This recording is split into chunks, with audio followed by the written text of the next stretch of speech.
Hello, welcome back to another breaking news update. My name is Jimmy Boyd, and you were watching Boyd News. I want to thank you so much for tuning in today.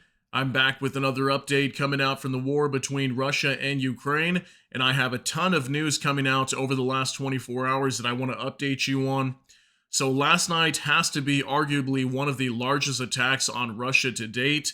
Take a look at your screen here. Russia attacked with missiles and drones in one of the largest attacks to date. Ukraine launched its most massive attack against Russian military and industrial facilities in a range of up to 1,100 kilometers overnight on January 14th, the General Staff of Ukraine's Armed Forces reported. This is video footage coming out from the Saratov region of Russia showing a major refinery over here that is on fire as it took direct hits. And I believe this same refinery in the Saratov region just came under attack in the last few days. We had a direct strike on that facility just recently. Now it got hit again much harder. You can see a massive blaze over here at this oil refinery.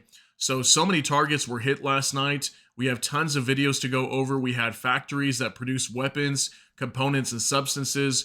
We have oil refineries such as the one here. We also have the Engels oil depot that got hit once again. We've been talking about that a lot over the last week. Warehouses and air defense facilities also being struck. Okay, chemical plants being destroyed, just attacks all over the place in multiple regions of Russia. I think at least 11 or 12 regions were targeted last night. So I have so much information to go over with you guys. Again, lots of videos to go over as well. And then also some other updates regarding some other stories that are surfacing out of Ukraine and Russia recently that I want to update you guys on.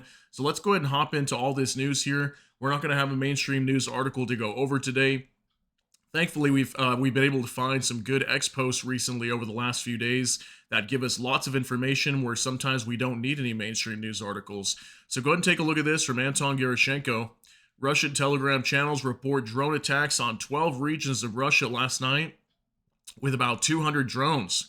Restrictions were imposed at the airports of Kazan, Kaluga, Saratov, Tambov, Penza, Nizhnekamsk, and Ulyanovsk, and emergency blackouts were introduced in one of the settlements of Russia's Belgorod region. It is reported that the targets included factories producing weapons, components, substances, oil refineries, oil depots, warehouses, and air defense facilities.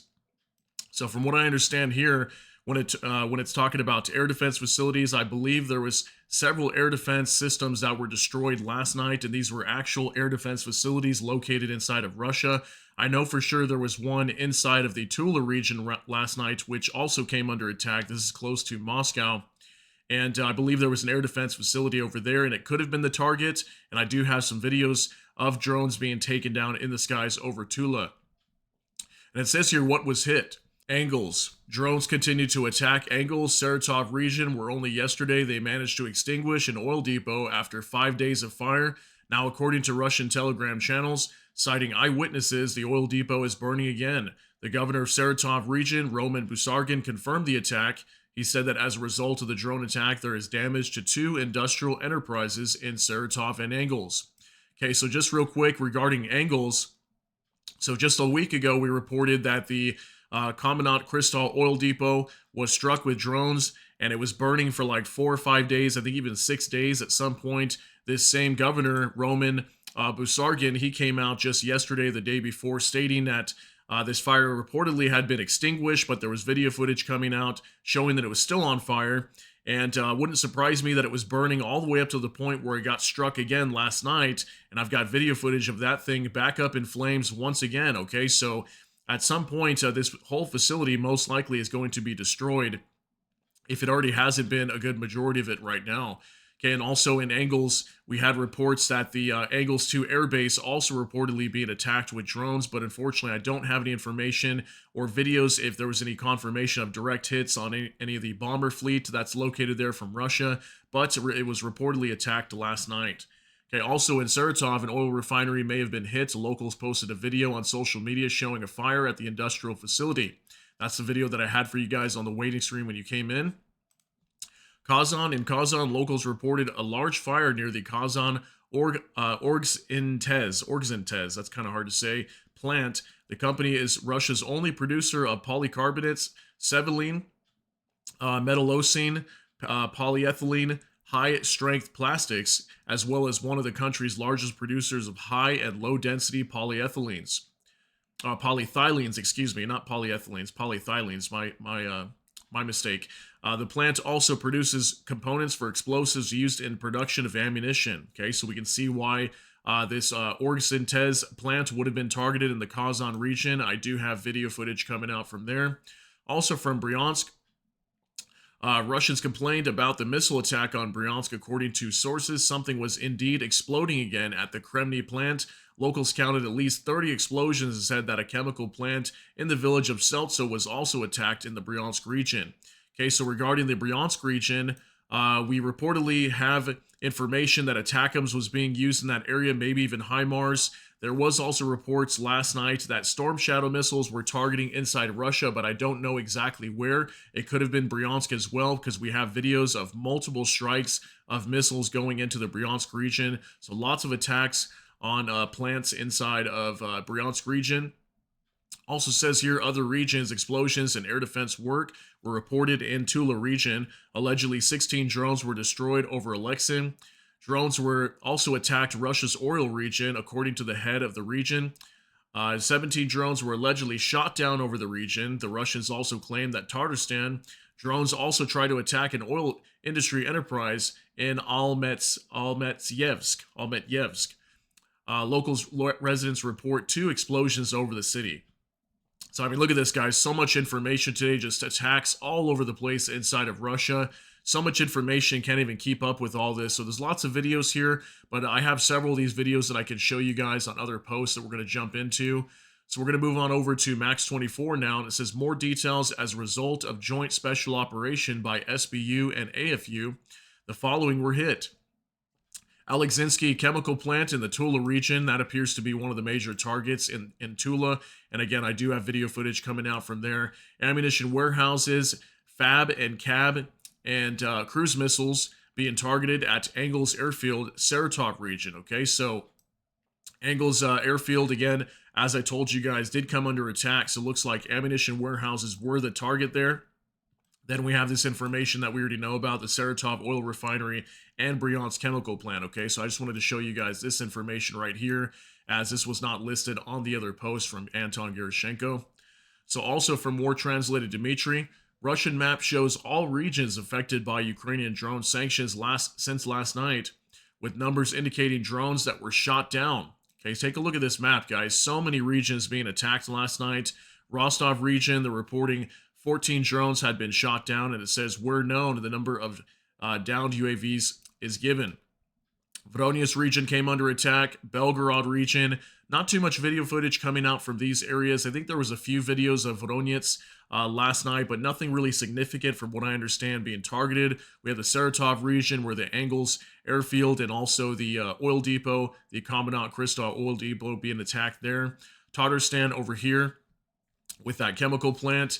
And also Tula region, 17 drones reportedly being shot down in this region. Oriel region, 17 shot down. And also Bryansk region where the missile attack took place. Okay, so now we're going to jump in to some videos that I have for you guys in just a moment after this post from Max 24. Units of the unmanned system forces in cooperation with other components of AFU delivered a precision strike on the Bryansk chemical plant in Seltso, a strategic facility of the Russian military-industrial complex. The plant produces gunpowder, explosives, and components for rocket fuel, including ammunition for barrel artillery, MLRS, aviation, KH-59 cruise missiles, TOS-1, Tosashka, kind of hard to say, weapons, and Zemledilia, remote mine laying systems, and also carries out major repairs of Grad, Uragan, and Tornado G MLRS. All right, guys, lots of words today that are very difficult to pronounce, but there's some more information regarding this strike on Bryansk, and this is the video that I have coming up for you guys.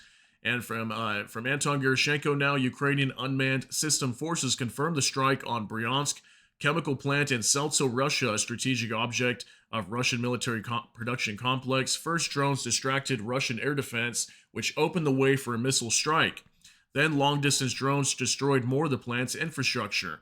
The plant produces gunpowder, explosives, and components for missile fuel. This includes ammunition for cannon artillery, MLRS, aviation, X-59 cruise missiles, TOS-1 weapons, distance mining systems.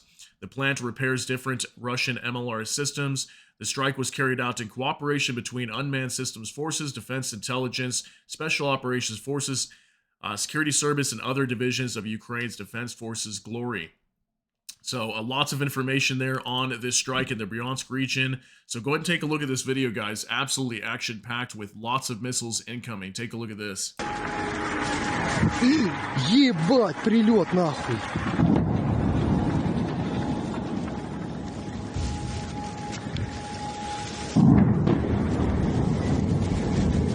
Суки ёбаные. All right, absolutely frightening with all these missiles incoming very close to this person who is recording here. And from what I understand, last night, the Bryansk region was one of the first regions being attacked as I started to see this information coming out kind of like midday yesterday. So it would have been like the start of the evening over inside of Russia. So we'll move on to another update now.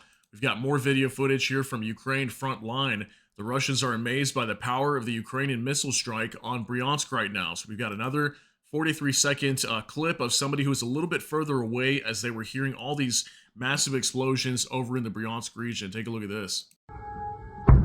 Ох, пятый. Ух, зарево сразу поперло. Ох, шестой.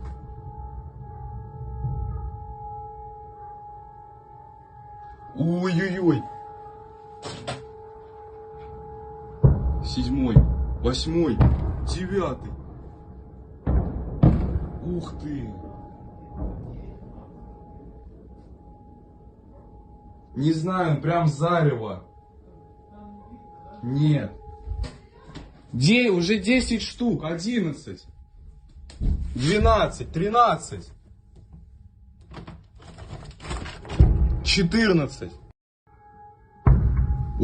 All right, we can see the night sky of Bryansk completely being lit up after all these explosions of these incoming ATACMS missiles. Now, again, there could have been Storm Shadow being used in this area also, but reportedly it was ATACMS, possibly even HIMARS as well, but for the most part, we know that ATACMS were used in this area. So let's go ahead and move on to another update.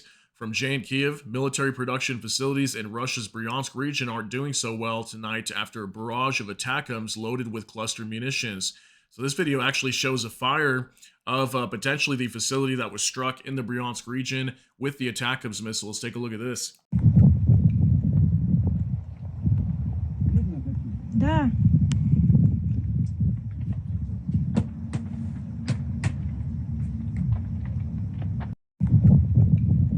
All right, now it's a little hard to tell exactly what was hit over here, but we can see a massive fire after these missiles were incoming to the Bryansk region. So definitely massive hits last night for sure in the Bryansk region of Russia.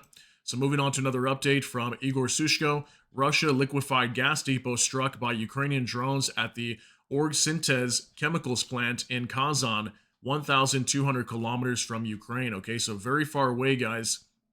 In Kazan, we had another strike here with drones on this chemical plant. Go ahead and take a look at this.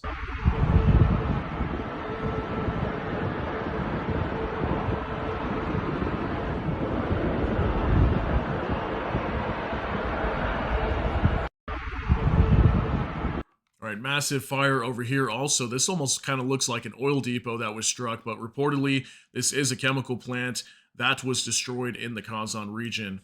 So lots of attacks happening last night inside Russia. Also from War Translated Dmitry, there were reports of a major UAV attack on the Tula region of Russia about an hour or two ago. So this was actually last night, not an hour or two ago from the time that I record this. But it says drones were being shot down by air defense with varying success. The locals are thrilled.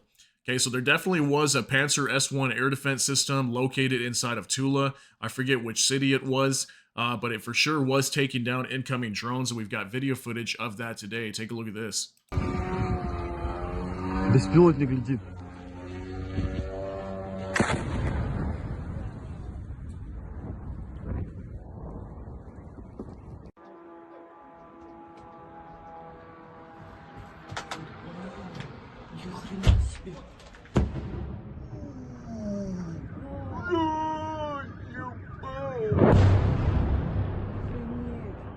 Блять, Саш, ну это пиздец.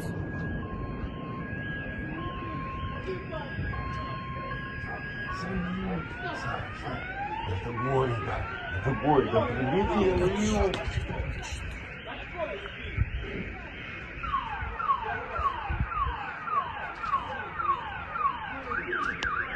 Звони Лехе, смотри. All right, we'll go ahead and pause it there, guys. The rest of this video doesn't really have much action. You just kind of hear the car alarms going off in the Tula region. So looks like the Russians were able to take down some incoming drones to the Tula region, but some areas not so much, okay, so we've got more videos of direct hits. Now we're going to move on to the Engels, the city of Engels in the Saratov region from Jurgen Nodit. Apocalyptic in Engels, Russia, the gates of hell opened after Ukrainian drone attack.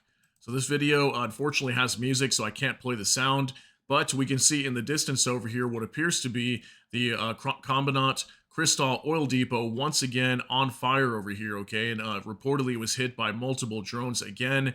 And like I just told you guys earlier, this thing was on fire for almost an entire week.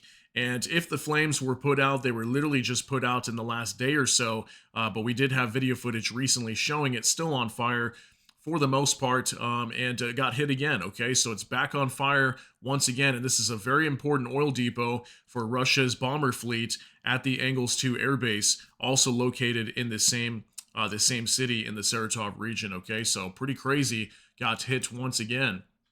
Here's another video also from Anton Gerashenko, a closer look at the new fire at Engels oil depot provided by Russian Telegram channels. Okay, we've got a 30-second video of an up-close look of the Combinat Crystal oil depot once again on fire with a massive blaze. Take a look at this.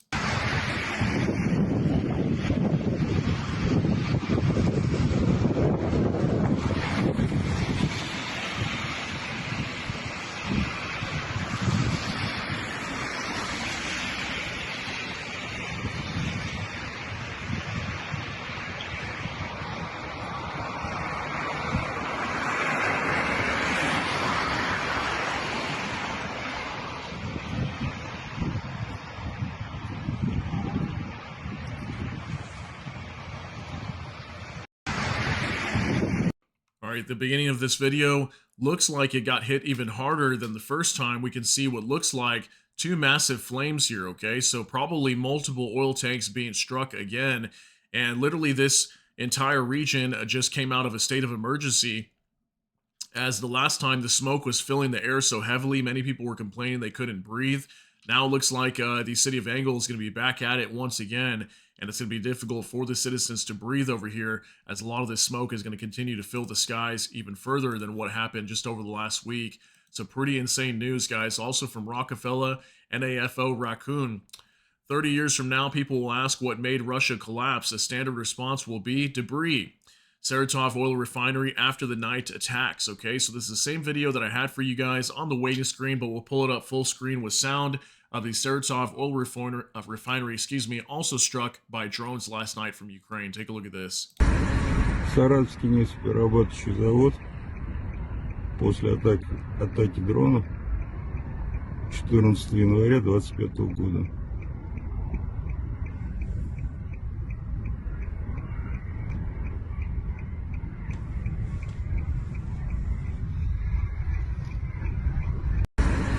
Саратовский нефтеперерабатывающий. Okay, now I believe this is one of the largest oil refineries inside of Russia, and if I'm not mistaken, we just reported this thing being attacked here in the last few days, I mentioned earlier. So it looks like it got hit even harder this time. The last video that I showed you guys, it was on fire and there was a little bit of smoke, but nothing like what we're seeing here. So something very significant got struck here at this facility, and we can see massive flames coming out of there. All right, now moving on to War Translated Dmitry. The Russians are struggling to comprehend why in the third year of their war, their so-called superpower consistently fails to stop massive waves of Ukrainian drones and remains incapable of countering them effectively. They are now searching for someone to blame. So here's a report of potentially what is maybe like a Russian soldier or something writing a report on Telegram, and I want to read this to you guys. As a massive drone strike on Russia, over 200 units, widespread debris falls on industrial facilities. The score favors the adversary. This raises just one question for me. Why does the Russian Aerospace Forces, the VKS, general staff even exist? What's its purpose? It conducts no air offensives no operations to gain air superiority, and so on. A couple of divisional commanders would suffice to launch missile strikes and deliver FABs with guided bombs to targets. So, what are the dozens of VKS generals doing? Writing paperwork? But then, who will defend the country's skies?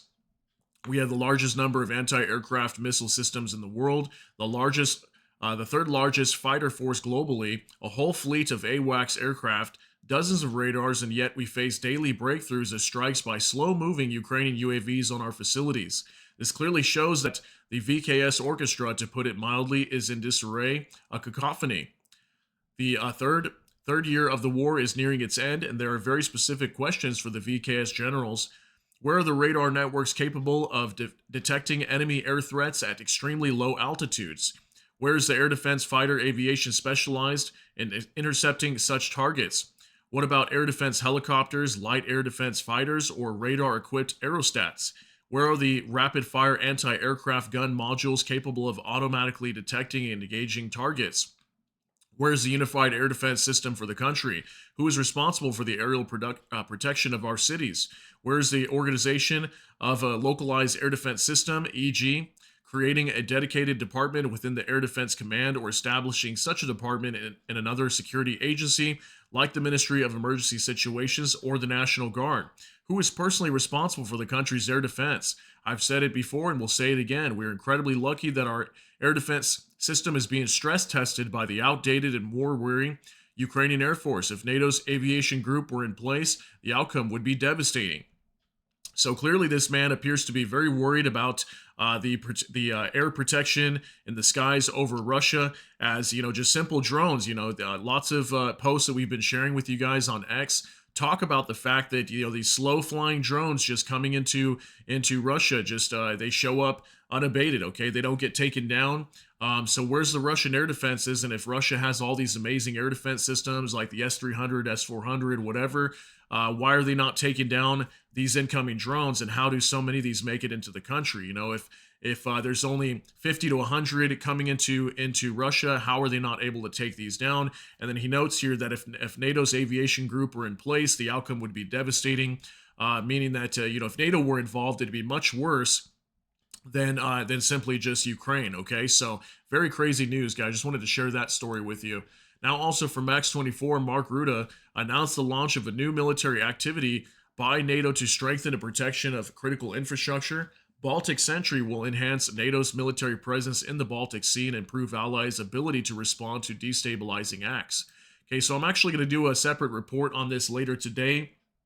See if I have time to pull that out for you guys, but we're going to try to talk more about this in depth, as we know that inside the Baltic Sea recently there's been undersea cables being damaged reportedly by Russian Shadow Fleet tankers, dragging their anchors and destroying underwater sea cables, telecommunication cables, power cables. So NATO's been stepping up recently, doing lots of patrols. Now it looks like they're going to launch a new mission here called Baltic Sentry to enhance NATO's military presence in the Baltic Sea. So we'll talk about that more in a later video, but just wanted to give you a heads up on that NATO is taking action in the Baltic Sea. Also from Max 24, Zelensky stressed that more than 100 brigades are on the battlefield and each of them needs to be equipped with equipment. Before talking about increase in the number of servicemen, this is how he reacted to discussions about age and mobilization issues. Okay, so we continue to hear lots of reports that Ukraine needs to be mobilizing more men. They should drop their mobilization age down to 18, so that way they can mobilize hundreds of thousands of more men inside of Ukraine. This was the response that came from Volodymyr Zelensky. He's saying that they have more than 100 brigades already fighting and they need to be equipped. Okay, this is kind of something he's been stating recently over the past few weeks, ever since this issue got brought up. But just a little update on that. Now from Anton Gerashenko, a major internet outage is happening in Russia right now. Mobile communication is also offline. Russian media and Telegram channels report. Services like Google, Discord, Twitch are not working. There's a massive failure with mobile operators. Beeline, Megaphone, Tele2 are down. According to reports from social media, some users say only Yandex seems to be working. The search engine gives answers to queries, but it's impossible to click on links. Interestingly, it seems the messengers haven't been affected by the outage. Okay, so looks like lots of internet going down inside of Russia. Don't really know why just yet, but there were several sources coming out just earlier this morning. You can see 6:29 a.m. That would have been Pacific Standard Time on January 14th when this was being reported. So it would have been probably like late afternoon inside of Russia. And if I get more information on this, I'll give you guys a separate update. But definitely very interesting. I'm not sure if this was some sort of cyber attack or what happened, but some sort of major communications failure inside of Russia just recently happening here. Also from NOAA reports, German Defense Minister Boris Pistorius arrived in Kiev on an unannounced visit. He plans to discuss further support and will review the current military situation. All right, so the German Defense Minister Boris Pistorius showing up in Kiev today, unannounced. All right, and just recently, a little bit of background from him, what we've been hearing. He came out just the other day and stated that the German Chancellor Olaf Scholz was not blocking any aid to Ukraine. We heard that Olaf Scholz reportedly, under political reasons, I believe, or for something to do with the elections coming up, he was blocking a major aid package over to Ukraine. Reportedly, Boris Pistorius stated that was not the case, and aid was still continuing to flow to Ukraine. So, yeah, see, he also arrived in Kiev today. We'll probably hear of some major military aid packages being announced, most likely. Here's another report from Bliskovka. Germany will deploy the Patriot system near the Ukrainian border this month, said the Minister of Defense of Germany, Boris Pistorius. Defense systems will start operating in Poland's, I'm not sure how to pronounce this. I think it's Zezau. I'm probably saying that wrong. Sorry, guys. And it says, which is an important logistical hub for aid to Ukraine. All right, so interesting. Looks like a Patriot system going to be heading to most likely to Poland is what it seems like here, close to the border with Ukraine to protect the skies over there. As we know, a lot of equipment goes through Poland heading over to Ukraine. So that was announced by Boris Pistorius today. Also, now for military news UA, some Russian channels write that an FSB counterintelligence officer was killed in Moscow, right in the building of the Russian Ministry of Defense. His body with a deep wound on his forehead was found in his office. So looks like another hit on a top Russian official, now an FSB counterintelligence officer, okay, being killed in Moscow. So we've been seeing a lot of this recently all over the place, okay, in Russia, inside of eastern portions of Ukraine that are currently occupied by the Russians. Lots of hits and sabotage and vehicles being destroyed. I think we just reported yesterday there was a hit on a vehicle for a top official. I think it was in the Donetsk region or something like that. So yeah, looks like lots of Russian officials still being targeted at this time. We had one just being eliminated in the last 24 hours. Now from Max 24, the U.S. might not abandon Ukraine once Donald Trump takes charge. European allies have become cautiously optimistic that the new U.S. administration won't force Kiev into premature negotiations with Russia, according to Bloomberg. In private talks with Trump's incoming team, European officials have kept pushing for continued support of Ukraine, and Trump's team appears to have let go of claims of ending the conflict in a day, shifting to what European allies consider to be a more reasonable timeline of a few months. Ukraine's allies are now more hopeful that the U.S. may help Kiev return to a position of strength before any talks take place. Okay, I would have to agree with that. That does appear to be the case. We know that I reported to you guys in the last week, Donald Trump and his team are most likely not sticking to the plan of ending this war within 24 hours. That's possibly indicating that continued aid will flow over to Ukraine, most likely, as we're hearing that it could take several months for this war to end. Who knows, it may take even longer than that, but we're hearing a timeline of somewhere like 100 days after Trump gets into office. He's going to try to wrap this war up. And in the meantime, that'll give some time for Ukraine to continue building their defenses and also their offensive capabilities. At the same time, the U.S. will most likely continue flow of aid to Ukraine along with European allies and put Ukraine in a good position before they engage in peace talks, okay? Now from Anton Gerashenko, at least 65 oil tankers, dropped anchor after the new U.S. sanctions package, according to Reuters. 5 of them were off Chinese ports, 7 more dropped anchor near Singapore, while others halted closer to Russia in the Baltic Sea and the Far East. According to experts, around 10% of global oil tanker fleet is now subject to U.S. sanctions.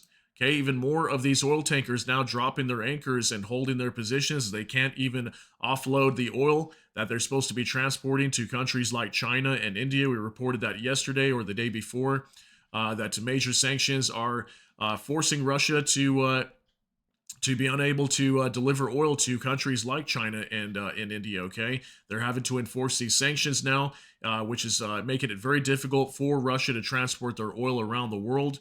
So this was another update. Okay, 65 oil tankers, guys, even more. Yesterday, I think it was something like 3 or 4. Now up to 65. Okay, so massive hit to Russia's economy now as they can't transport oil with many of these ships. Also from NOAA reports, Sweden reports signs of anchor damage to the Nordbalt energy cable linking Sweden and Lithuania. The damage is believed to have been caused by the Chinese vessel Yipeng 3 in November, which severed cables between Sweden, Lithuania, Germany, and Finland. Investigators suspect sabotage. Okay, this was actually being reported yesterday, but I wanted to share this with you guys. Sweden found signs of another cable being damaged, okay, that runs from Sweden and Lithuania. I guess they went down there and found this information showing that another cable here, the Nordbalt energy cable, was damaged. Apparently, it is operational, but there was signs of damage of an anchor being dragged. So this is 2 ships for sure, okay, the Yipeng 3 and then also the Eagle S that's still being currently held off the coast of Finland right now for investigation. And I believe, I'm not 100%, but I believe the Yipeng 3 could have been released already. I was seeing some talk about that. So I don't think Denmark completely withheld this oil tanker, the Yipeng 3, similar to what's happening with the Eagle S right now in Finland. I believe it has been released, okay? So just looks like they were just doing more follow-up investigations to figure out if there was any damage, and it looks like they did find some, okay? Now moving on to Bliskovka, Ukraine's air defense forces shot down 58 of 80 Russian attack UAVs, and another 21 Russian imitator UAVs were lost in the area. Aerial targets were destroyed in the Poltava, Sumy, Kharkiv, Cherkasy, Kiev, Zhytomyr, Kirovohrad, Dnipropetrovsk, Mykolaiv, Odessa, and Kherson regions. Okay, lots of regions coming under attack by drones from Russia last night. Looks like a total of 80 were fired, 58 being shot down, 21 also being locally lost. So looks like we had a good amount of drones coming from Russia last night as well. About on average, around 75 is usually what we see each day. So more attacks in Ukraine. Now finally, our last update from the Kiev Independent. These are the indicative estimates of Russia's combat losses as of January 14th, according to the Armed Forces of Ukraine.